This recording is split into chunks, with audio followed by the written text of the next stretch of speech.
राधे राधे दोस्तों, आज हम आपको श्राद्ध पक्ष में कही जाने वाली एक कहानी सुनाएंगे। तो आइए शुरू करते हैं। ये कहानी है धोधाबाई की।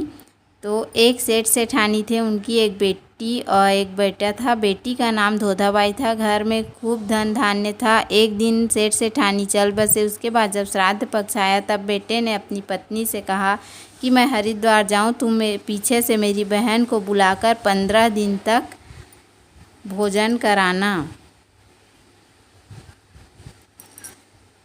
सामान कहो जितना लेकर आ जाऊं, घी के डिब्बे, चावल का कट्टा आदि सब सामान घर लाकर रख दिए और हरिद्वार चला गया। भाभी बोली कि मेरी बहन का नाम पौधा है, वह इसकी बहन का नाम धोधा है। धोधा को भोजन न करवाकर पौधा को भोजन करवा दूं। वह पौधा को 15 दिन तक भोजन करने के लिए कहकर आ गई। धोधाबाई को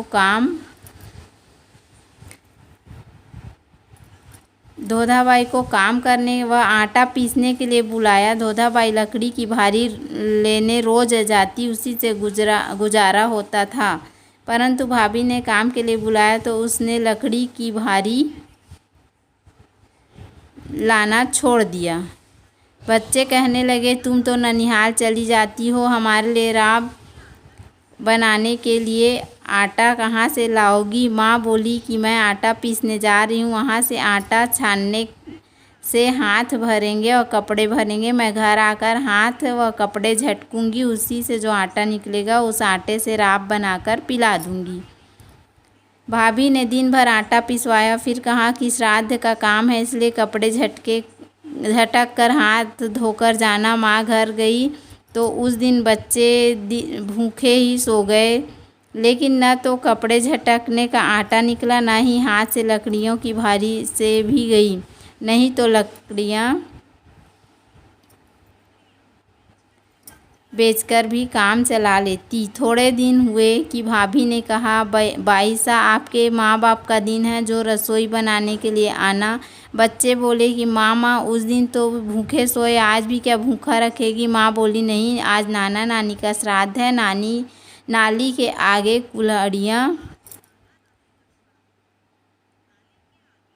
कुल्हड़ियाँ बेचकर भी कुल्हाड़ियाँ रख देना। चावल व आटे से भरे हाथ धोऊंगी तो नाले से कुल्हड़ियाँ भी भर जाएंगी। उस पानी से शाम को घर आकर राब बनाकर पिला दूंगी। लड़का आकर कुल्हड़ियाँ रख देता है। भाभी धोधाबाई से कहती है, बाई साहब, श्राद्ध का काम है, इसलिए चावल को बर्तन में धो लो और आटे के हाथ भी बर्तन में धो लो, नाली में हाथ धोना मत। बाईसा ने रसोई बना दी।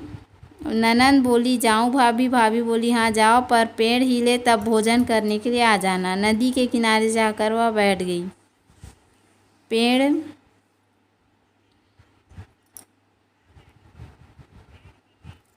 हिले न कोई, वह भोजन करने के लिए जाए। शाम होने से वह घर गई तो बच्चे ने कहा कि माँ, नाली में पानी तो आया ही नहीं। वह बोली, क्या करूं बेटा? मामी ने हाथ बर्तन में धुला दिए। धोधाबाई जाती जाती नदी में से 7 कंकड़ लाई, हांडी में डालकर चूल्हे पर रख दिया। बच्चे बोले कि माँ, भूख लगी है। माँ बोली, बेटा, उबले जब डालूं, बच्चों को रोते रोते नींद आ गई, वह स्वयं भी रोई। आज मैंने गलती की, लकड़ियाँ की भारी लेकर आती तो बच्चों को चना लाकर राब करके तो पिला देती। इस तरह बिलखती बिलखती उसे नींद आ गई। इधर पितरों की अमावस्या आई, वह खूब रोने लगी। हरिद्वार में भाई तर्पण कर रहा था तो उस समय पानी में रक्त की बूंदें गिरने लगी। भाई ने ब्राह्मण से पूछा कि ये क्या हो रहा है? ब्राह्मण ने बताया कि तेरे तन की वासड़ी कल्पी रोई है, इसी कारण पानी लाल हो गया है।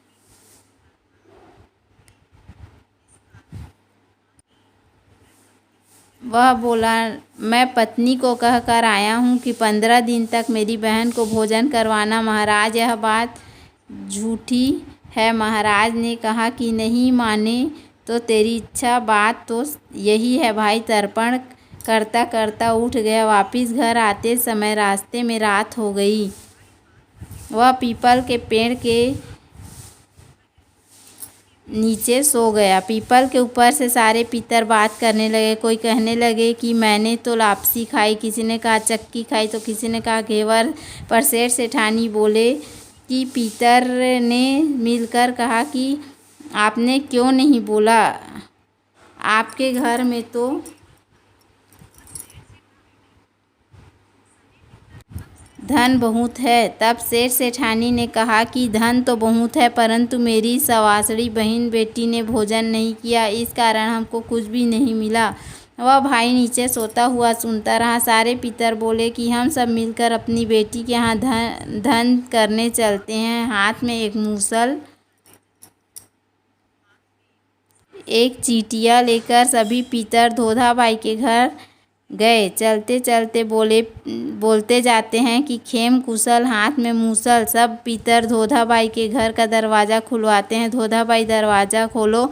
वह नींद में बोली कि मेरे बच्चे भूखे सो रहे हैं, मैं नहीं खोलूं। देवता ने कहा कि आप दरवाज़ा तो खोलो। उसने नींद में दरवाज़ा खोला। पितर चीटियों को लेकर चारों ही कोने में घुसे। 4 चरू धन के निकले। एक चीटियों उसको दिया और कहा कि सुबह नहा धोकर चौका बर्तन करके चीटियों कढ़ाई में घुमा देना, तेरे मनपसंद का भोजन बन जाएगा, तुम और तेरे बच्चे भोजन करना।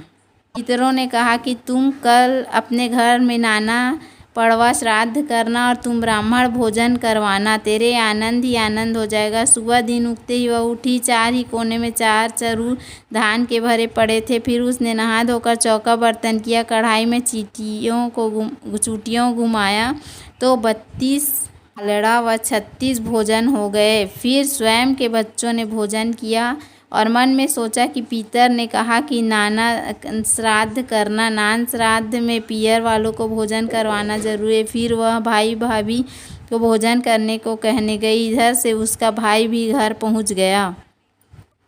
धोधाबाई ने भाभी से कहा कि मैं नान श्राद्ध कर रही हूँ, जो मेरे घर आप भोजन करने के लिए आना। भाभी ने कहा कि कहाँ से आऊँगी, लेकिन मैं अकेली नहीं हूँ, मेरे तो बहुत बड़ा परिवार है। बाईसा ने कहा कि सभी को लेकर आप ज़रूर आना। नान श्राद्ध के दिन भाभी ने सभी से कहा कि चलो खाना खाने चलो। कल तो वह भूख से मर रही थी, लेकिन आज सभी को खाने के लिए न्योता देकर गई है। भोजन नहीं कराएगी तो मेला देखकर तो आएंगे।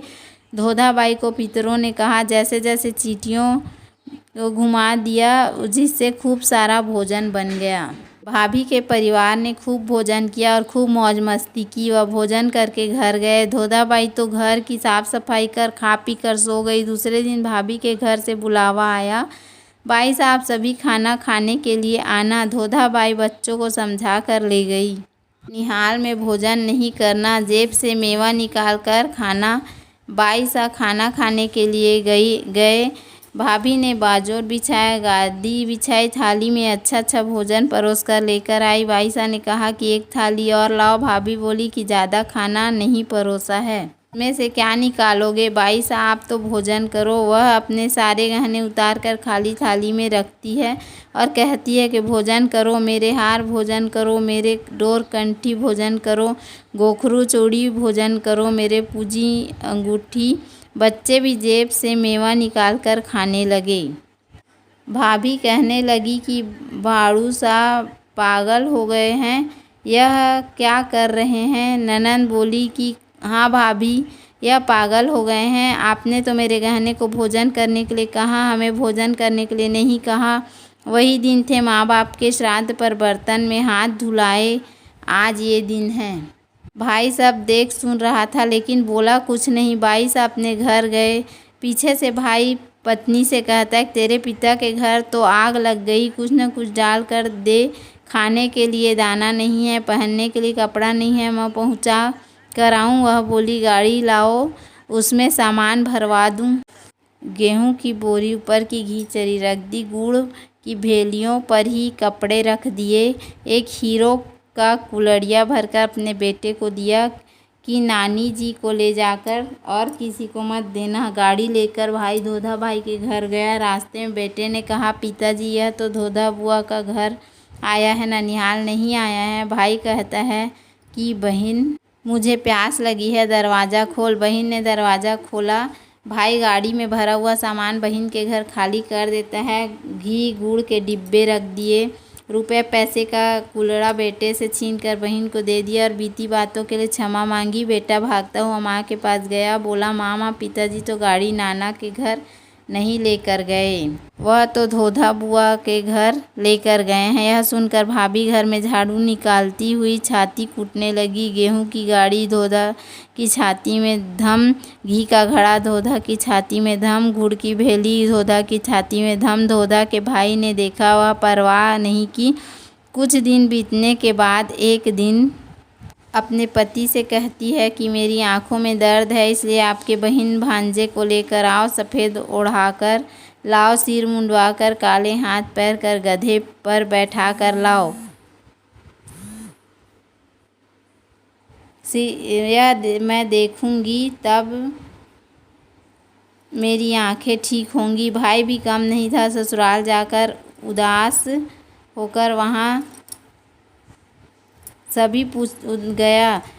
सभी पूछने लगे कि आज कंवर साहब कैसे आए हैं, उदास क्यों हैं। जब वह कहता कि आपकी बेटी की आंखें दर्द हो रही, उसने कहा कि मेरे भाई और पिता के काला हाथ पैर करके, सिर मुंडाकर, सफ़ेद कपड़ा ओढ़ाकर, गधा के ऊपर बैठाकर गाजे बाजे के साथ लाओ।